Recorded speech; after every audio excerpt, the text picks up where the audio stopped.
Hello planning masters and welcome back to the channel. It's been a while, but I was in a little bit of a bullet journal hiatus when it comes to the last couple of months. But I'm back and it's time for me to share with you my 2023 bullet journal setup. I hope you enjoy it. And if you're new here, my name is Masha and I'm creating videos on bullet journaling, doodling, creativity. So be sure to subscribe and hit that notification bell so you always know when I release a new video. Okay, let's get to it.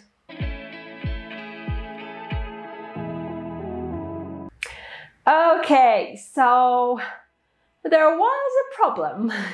I recorded my plan with me, which I actually did on 2nd of January, but better late than never, right? So I did the recording and then my SD card crushed and all of the things that were recorded were gone. And obviously it's not like I can just do it again. So instead of me actually planning the pages, we will go through already ready pages and I will talk a little bit about how I'm planning to use it and how I set them up and things like that. Of course, all the supplies will be linked in the description if you're looking for some recommendations.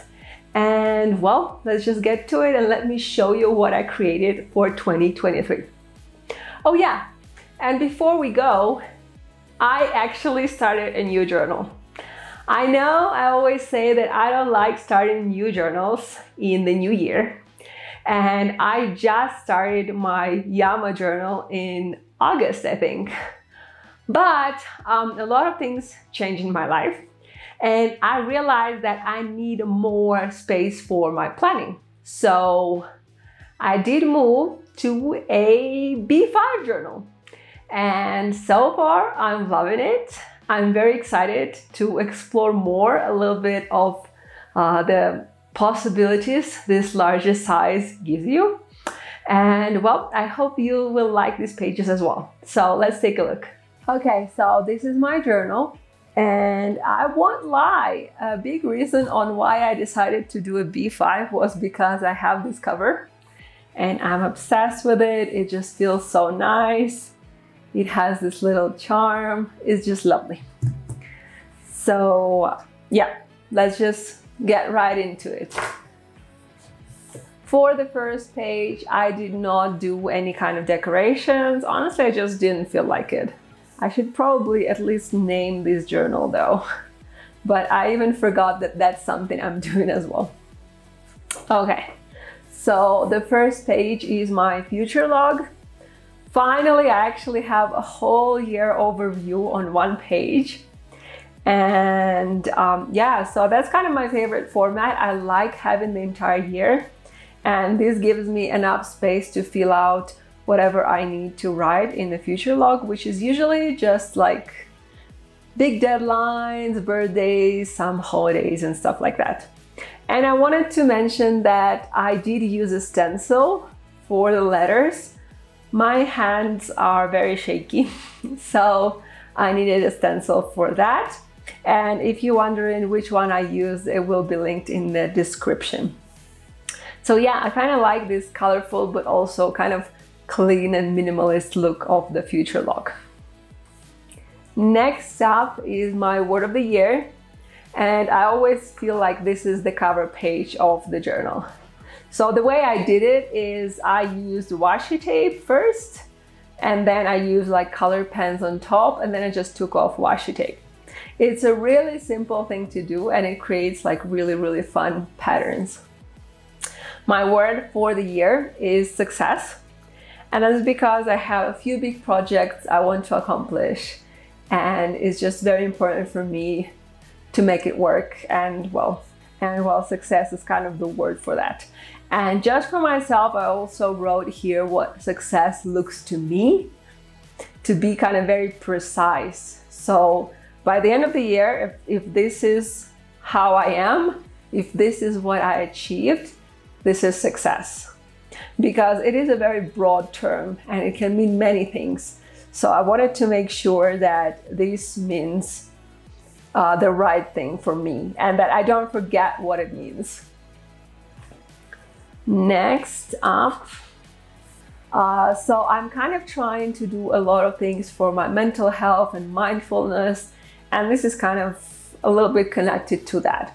So first of all, this is my 2022 overview, and I had several special prompts I wanted to do for that.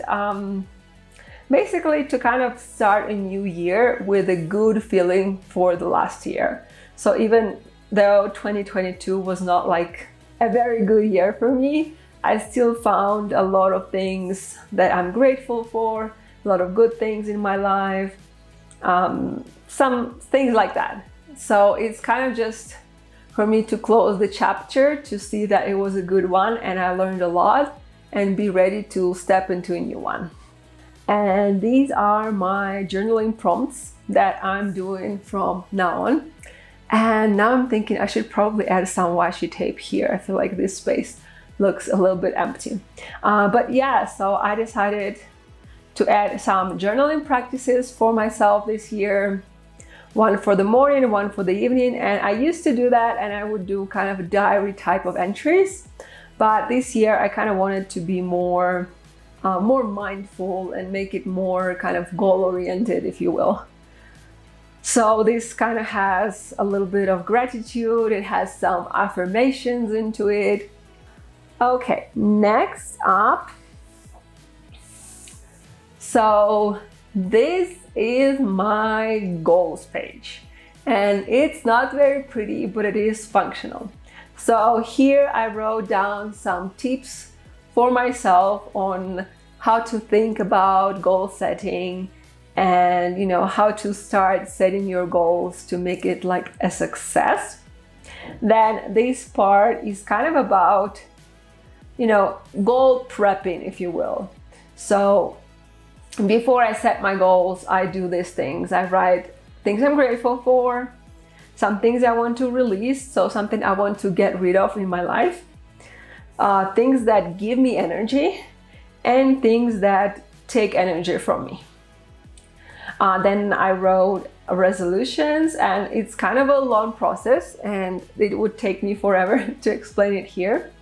So I won't. But if you want to learn more a little bit about the way I do these things, I do have a workshop this Saturday, January 7th. So you can join that, and even if you can't attend live, you'll be able to see the recording and get all the materials and have like forever access.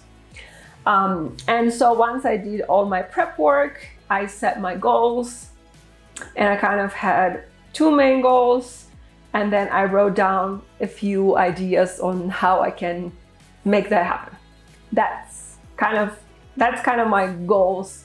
As you can see, like I did a lot of prep work before, and then I did some prep work here. So by the time it was actually time to set the goals, I was kind of very clear on where I am and what is it I'm missing and what I want.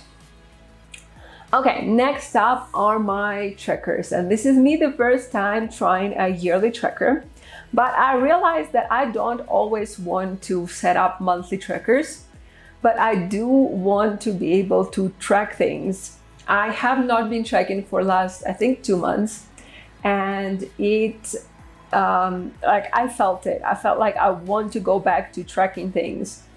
So I thought, well, for this year, I might as well just do a yearly tracker. So there it is. I'm hoping this journal will last me for a year, but we shall see. And so each month I divided in two. On the left is a section for my moods, which the key is not for my moods, because for my moods, I don't need the key anymore. I've been using the same colors for years at this point. And then the right part is divided by 4, and here are kind of like my 4 habits. I thought about it a lot, and I decided on these 4 because these are very easy things, and I have been doing them before, and it's just that I want to make it a constant habit. So that's what I added here. And yeah, as you can see, I've been doing pretty well so far. And I kind of used like random things I like, I guess, kind of doodles here, just to decorate it and just to make it a little bit more fun. Since I will be coming back to this tracker all the time, I wanted it to kind of stand out a little bit more. Okay, so this is my January, and I don't think I have a particular theme per se. I kind of did the same pattern here, and I'm using like bright colors. And yeah, I didn't feel like I wanted to spend the page on nothing, so I moved things around. So my cover page is on the left, and then I have my monthly log on the right. And I kind of added a few things here at the bottom. So one are my intentions for January. Two are the things I want to release or work on releasing, or getting rid of in my life. Again, just for January. And the focus for January. I feel like I'm gonna try to do it every month. And I'm pretty sure it's gonna help me, not just with my goals, but like with mental health as well. And yeah, I did a vertical monthly log, but I use color for the weekends.